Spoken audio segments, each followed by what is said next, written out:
안녕하십니까. 수능역전, 인생역전, 역전 강사입니다. 오늘 들려드릴 이야기 제목은요. 영어 역전입니다. 영어 역전. 영어 역전도 가능한가? 이런 제목으로 말씀을 드리겠습니다. 일단은요, 어떤 이론적인 방법론을 얘기하기 전에 저는 실제로 영어 역전을 한 사람들의 얘기를 들려드리는 게 가장 빠를 거라고 생각을 합니다. 먼저 들려드릴 이야기는요. 북한에서 학교를 다니다가 고난의 행군 시기를 맞아서 한국에 오게 돼서 이제 다시 영어를 공부하게 된 학생 얘기입니다. 이 이야기 주인공은 이름이 이형석으로 알려져 있고요. 원래 본명은 이성주 씨래요. 자, 이형석 학생 같은 경우는 처음에는 평양에서 살 때는 별로 이렇게 어렵지 않게 살았다고 해요. 그런데 아버님이 정치적 숙청으로 인해서 지방으로 가게 됩니다. 그러고 이제 그때 이제 마침 북한에 고난의 행군이라고 하는 식량이 절대적으로 부족한 시기가 오게 돼요. 그래서 이제 그 어려운 상황 속에서 어머니 먼저 가출을 하시게 되고 나중엔 아버님마저 이제 집을 떠나시게 돼요. 그래서 집에 혼자 남아있던 이영석 군은 친구들이 어느 날 찾아오더랍니다. 그래서 물어보는 말이 당돌하죠. 뭐냐면 살래 죽을래 그렇게 물어보더래요. 다른 거 필요 없이. 그래서 살고 싶다 그러니까 그럼 따라 나오라 그러더래요. 그래서 이제 나가서 4년 동안을 역이나 이런 데를 배회하면서 꽃제비들이라고 그러죠. 북한의 부모님과 떨어진, 어떤 때는 부모님이 먼저 돌아가셨을 수도 있고요. 고아들입니다. 그리고 이제 아이들도 있고 경우에 따른 청소년도 있을 수 있어요. 꽃제비 생활을 하면서 얻어먹거나 또 당시에는 절대적으로 다 식량이 빈곤할 때니까는요. 얻어먹기도 힘들죠.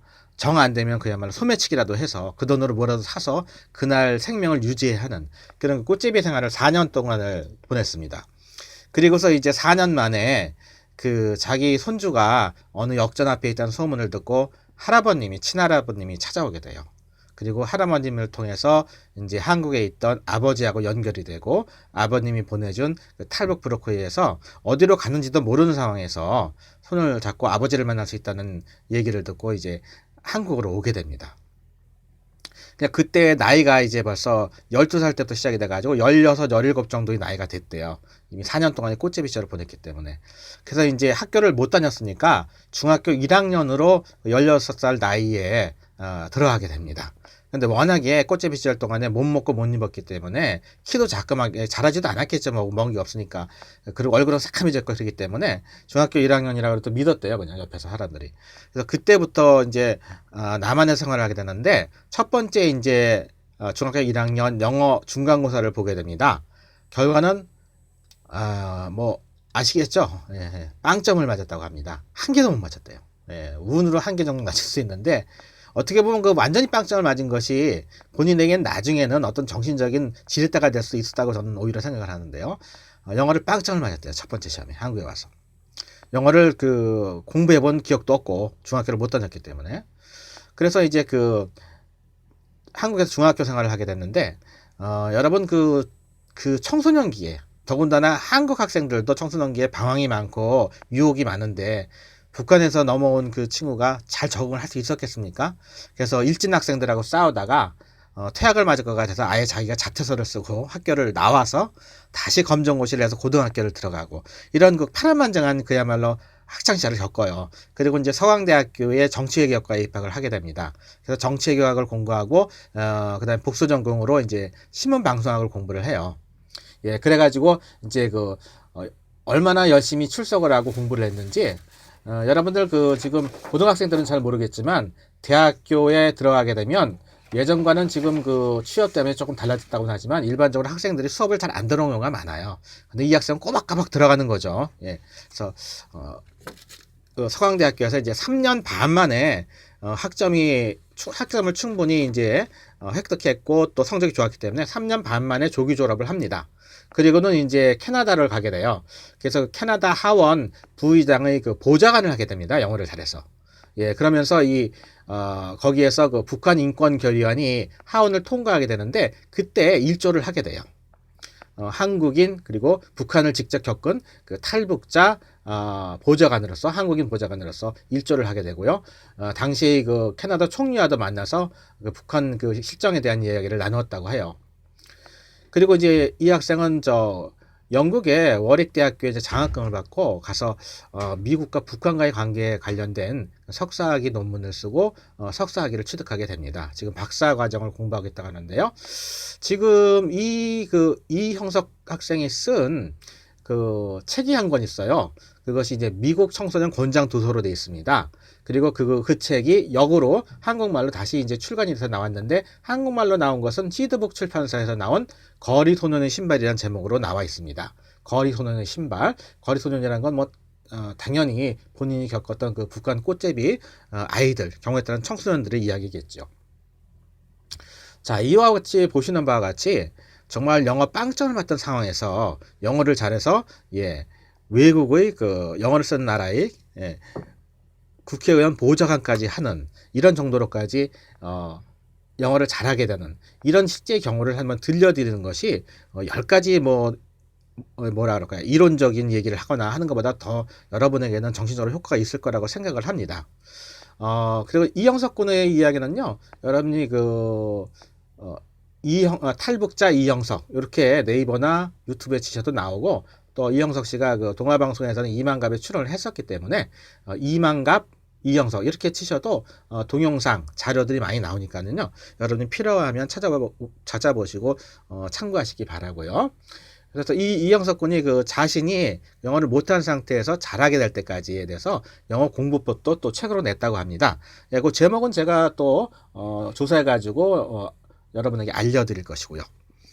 자, 그리고 또 한 사람의 사례를 설명해 드리고 싶은데요. 저희 중학교 때 국어 선생님의 얘기를 한번 들려드리겠습니다.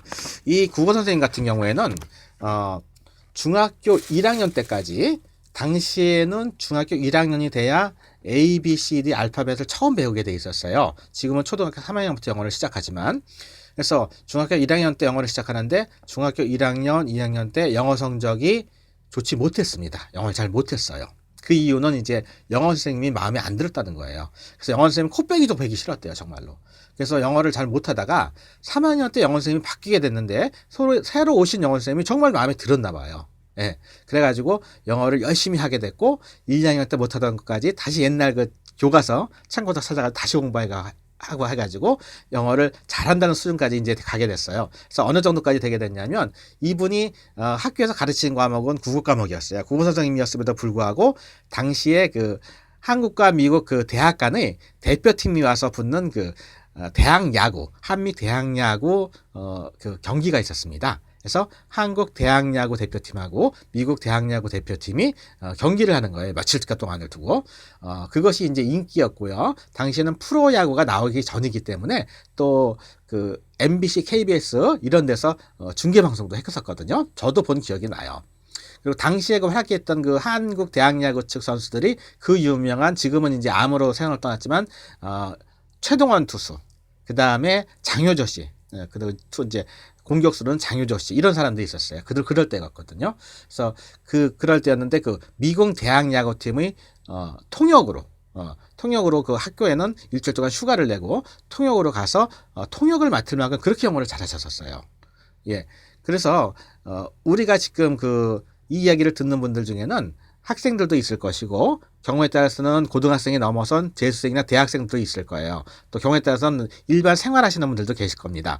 근데 지금 그 영어 때문에 자신이 없거나 혹은 영어가 다른 사람보다 뒤처지거나 또 적지 않은 숫자는 영어 공부를 포기한 분들도 있을 거예요. 그 심정은 제가 충분히 이해를 해요. 저는 초등학교 아니라 만으로 3세, 4세, 3살, 4살 짜리부터 70세 할머니까지 영어를 가르쳐 봤던 사람이거든요. 그렇기 때문에 여러분들의 그 어려움이나 답답함을 누구보다도 잘 압니다. 그래서 지금 영어 공부를 포기한 분들도 계실 텐데, 여러분들 지금 이야기를 들으시고 좀 기운을 내시고, 제가 꼭 이 자리에서 말씀드리고 싶은 게 있는데, 과학이나 수학 과목과 영어 과목이 좀 다른 점이 있어요. 이거 꼭 기억해 두셔야 됩니다. 뭐냐면 과학이나 수학 과목 같은 경우에는 그 적성이나 소질이라는 게 있어요. 그게 굉장히 강해요. 그래서 과학 과목을 싫어하는 학생이 과학을 잘하게 되는 거 쉽지 않고, 또 수학을 싫어하는 학생이 수학을 잘하게 되는 거 쉽지 않거든요. 근데 영어는 달라요. 영어는 특별히 뭐 어학에 소질 있는 사람은 있을 수 있어요. 근데 그거는 아주 소수고요. 일반적인 사람들이 영어에 소질이 있다 없다 하는 거 저 거짓말이라고 생각합니다. 왜냐하면 제가 가르쳐 봤거든요. 보통 사람들은 특별히 영어에 소질이 있고 없고가 별 차이가 없어요. 예, 영어에 소질 있는 사람 특별히 있지 않습니다. 만약에 영어에 소질 있는 사람이라면 그건 어학에 소질 있는 사람일 거예요. 그 사람은 영어가 아니라 불어나 혹은 독일어를 해도 잘할 수 있을 겁니다. 그런 소수의 사람 빼놓고 나서는 영어에 소질이 있다 없다 그거 잘못 알고 하는 말입니다. 절대로 영어는 외국인이 하는 말 따라서 하면 되는 게 언어고 말이기 때문에 소질이란 게 없습니다. 다시 시작하시기 바라고 제가 이제 그 영어를 다시 시작하는 방법이나 영어 공부에서 실패하는 이유, 그 다음에 다시 이제 그 제대로 영어를 시작하는 방법 같은 것도 하나하나 일반인들을 위한 것과 학생들을 위한 거 다 올릴 겁니다. 예, 일단 지금 수능이 끝난 지 지금 며칠 됐는데요. 지금 저희가 일단은 제가 시간 되는 대로 이번 그 수능 영어에 대한 걸 총평을 해드릴 거고요. 그 다음에 이제 일단 수능은 끝이 났잖아요. 그러면 학생들은 이제 재수를 하거나 아니면 고2가 이제 3학년이 돼서 예비 고3이라고 그러죠. 1년 동안 공부해서 수능 봐야 될 학생들이잖아요. 그런 학생들을 위해서 이제 영어 공부 방법에 관련된 것들과 그 하나하나 알아두시면 그 도움이 되는 어떤 팁, 힌트 이런 것들이 있어요. 그런 것들 하나하나 올리겠습니다. 그래서 참고로 하시고, 영어는 누구나 할 수 있다. 또 누구나 잘할 수 있다. 저는 이렇게 주장을 합니다. 그리고 그걸 증명해 보이려면 지금 방송에 나가서도 증명해 보일 수 있습니다. 예. 저는 실제로 가르쳐 봤기 때문에 성공 케이스들을 잘 알고 있고 또 특별한 사람이 아닌 일반적인 사람이 영어를 잘하게 되는 방법들도 이제 하나하나 제가 부문별로 공개를 해드릴 거예요. 그래서 절대로 포기하지 마시고 경우에 따른 나이가 많으신 분들 영어 공부를 하시는 분들이 있어요. 내가 나이가 많다. 또 어떤 분들 정년 퇴직했어요. 그런데 내가 남은 인생을 좀 봉사하는 차원에서 돈도 돈이지만 봉사하는 차원에서 영어 회화라도 배워서 관광객들 통역하고 싶다. 이런 분들 많거든요. 또 그중에는 실제로 그 꿈을 실현하는 분들도 있습니다. 가끔 방송에도 나오고 그러잖아요. 이제 다시 영어를 시작하는 방법 하나하나 또 올려드릴 겁니다. 참고로 하시고 영어는 누구나 잘할 수 있는 거기 때문에 결코 포기하지 마시고 영어 때문에 손해보시는 일 없기를 바랍니다. 예, 다음에 또 다른 주제로 만나 뵙도록 하겠습니다.